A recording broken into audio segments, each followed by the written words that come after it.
initial reports suggest there is some impact at Al Udeid base in Qatar. Reports say 3 missiles have landed. Qatar has issued a statement saying Qatari air defenses have intercepted missile attack on Al Udeid base. No death or injuries has been reported. I'll actually read the Ministry of Defense information that was put out and announced that Qatari air defenses successfully intercepted a missile attack targeting Al Udeid air base. Thanks to God, the vigilance of the armed forces and the precautionary measures taken, the incident did not result in any deaths or injuries. The ministry reiterated that the airspace and territory of the state of Qatar is safe and that the Qatar armed forces are always ready to deal with any threat. The Ministry of Defense advises citizens and residents to seek guidance and the latest developments from official sources. Now, U.S. personnel at the embassies in Qatar and Bahrain, we do understand, are in duck and cover situation as Iran launched retaliatory missiles towards Qatar and Iraq. Multiple sources familiar to this incident or matter are reporting to newsrooms across the board. I believe we still have Susan Teherani with us on the line. Susan Teherani, what are some of the advisories that are being given to American citizens living in these Gulf states?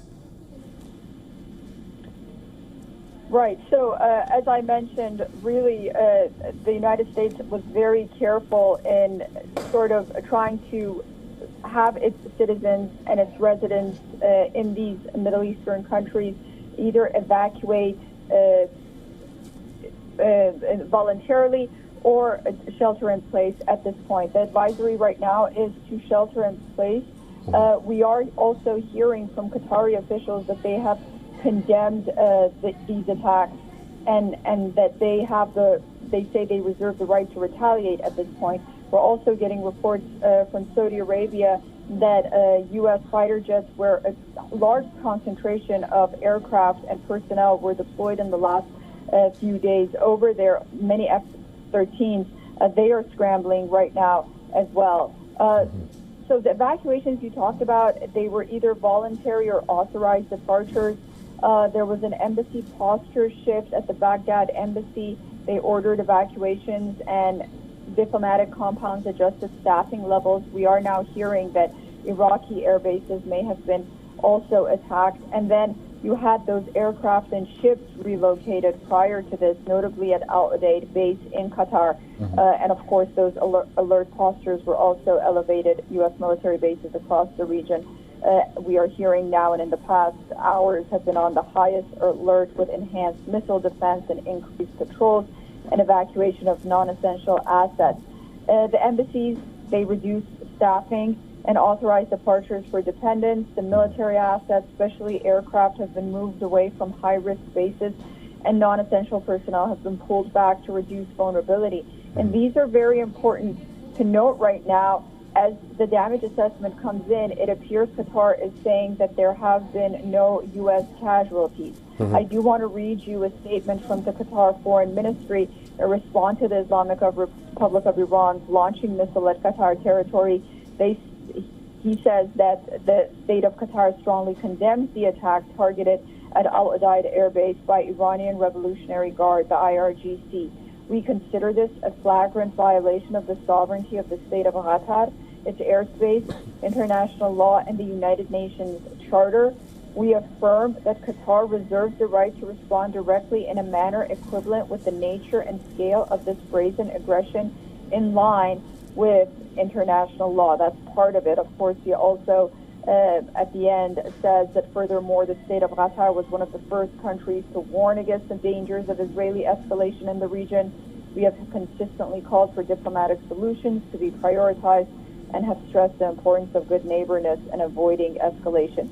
This really comes at a time when it's not just Qatar. This statement could come from any of those Gulf countries at this point, highly vulnerable, but also prepared to a certain extent. We are hearing that Qatar was able to intercept some of these Iranian missiles, but this Ministry of Foreign Affairs statement really could be from any of those countries. And of course, Saudi Arabia now is home to many fighter jets, aircraft and U.S. personnel as the United States moved many of these assets to Saudi Arabia. Susan, I was actually reading the statement with you, along with you, and it's good that you've actually mentioned the details of that statement. But there's something also interesting coming in from Qatar and Bahrain. The U.S. personnel at the embassies are saying that they've initiated a duck and cover measure. Now, this is a protective measure which is taken when there's notification of imminent danger. Have you heard of this measure before, Susan? Or maybe you can tell us more about it, the duck and cover measure. Yeah, the duck and cover measure that we are hearing about really, it's a civil defense tactic. It was originally developed during the Cold War to protect people in the event of a nuclear explosion, and it's still referenced today. So what it means is it's a quick protective posture designed to reduce injury from blast waves, flying debris, thermal radiation, and shattered glass. And basically, if you want to know the step-by-step of it, you drop immediately to the ground, you cover your head and neck, your face is away from the windows, and you stay down and shield yourself until you're sure it's safe and you're instructed to move. Usually the best place to duck and cover is inside the innermost room, preferably somewhere without windows, or outside. You lie flat in a ditch or against the wall, and of course if you're in a vehicle you just stop and go below window levels. So that's what this duck and cover is indicating.